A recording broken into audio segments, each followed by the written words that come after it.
Hello, I am the Dark Master, and welcome back to my LEGO reviews. This time we'll be reviewing set number 70666, the Golden Dragon from Legacy Wave of Ninjago.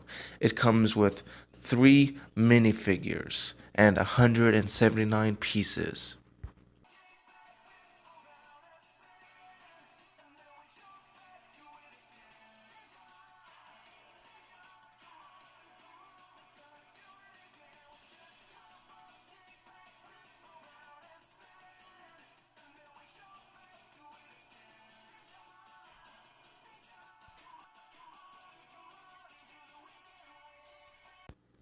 Now, much like the Samurai Mech, this set is a remake of an older set, the Golden Dragon, released in 2012. And like that set, it is a much smaller version of said original set, though it is much less extent-wise.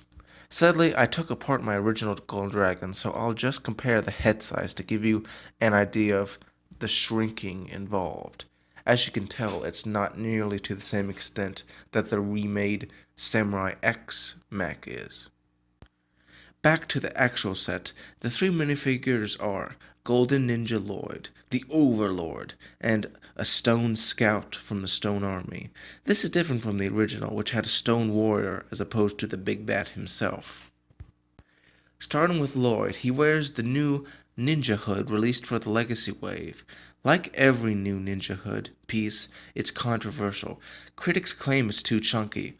Honestly, it really isn't that bad, but I can understand the criticism as the bandana on the back prevents it from being turned around. The one in the set is molded in gold and green.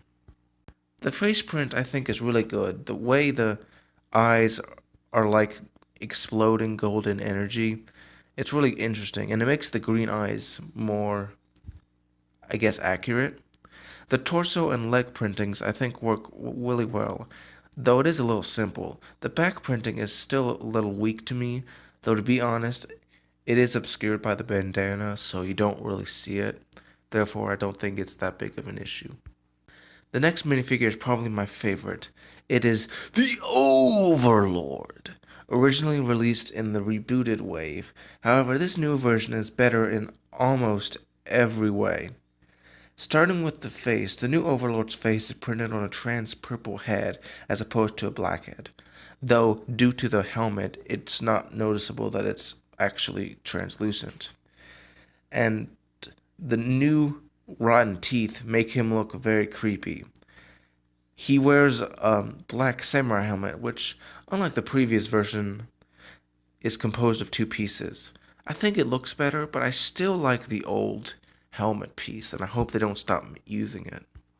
Going down to the 2 torsos, this minifigure has 4 arms, much like other villains. The upper torso piece is used this time is from General Kozu, also been used in the movie Garmadon and Mr. E, which is really fitting considering how he kind of started that trend with his General Kozu. It's printing that symbolizes the Overlord's golden armor, which is a little less intricate than the original, but I still think looks good, though it isn't perfect. The lower torso has a simple purple ooze printing welling up from the legs. Speaking of them, they have been redesigned with the new ghost tails, this time molded in purple and black. This is a large step up from the original's slope piece. With 4 arms, with black arms and purple hands. Overall, I really think this is probably the biggest improvement. The new legs actually, I feel, make him look like a dark spirit. The weapon is a bit of a mystery, though. It's a katana on a stick, and that's compared to a chainsaw axe. Overall, while this minifigure is a bit of an amalgamation of various incarnations and it's a little top heavy, I still think it's pretty nice and probably the best part of this set. Last and probably least is the Stone Army Scout. This short stuff is a recurrent foe in the Ninjago, from the original appearance in the Legacy of the Golden Master to Day of the Departed and now here.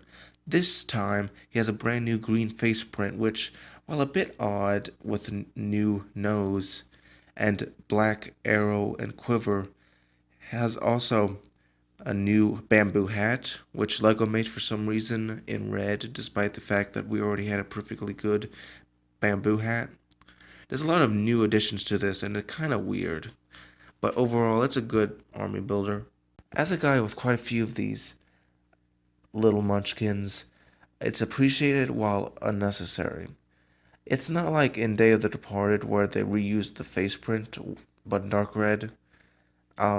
Even though they're not exactly a perfect replica, I'll still be getting more of them.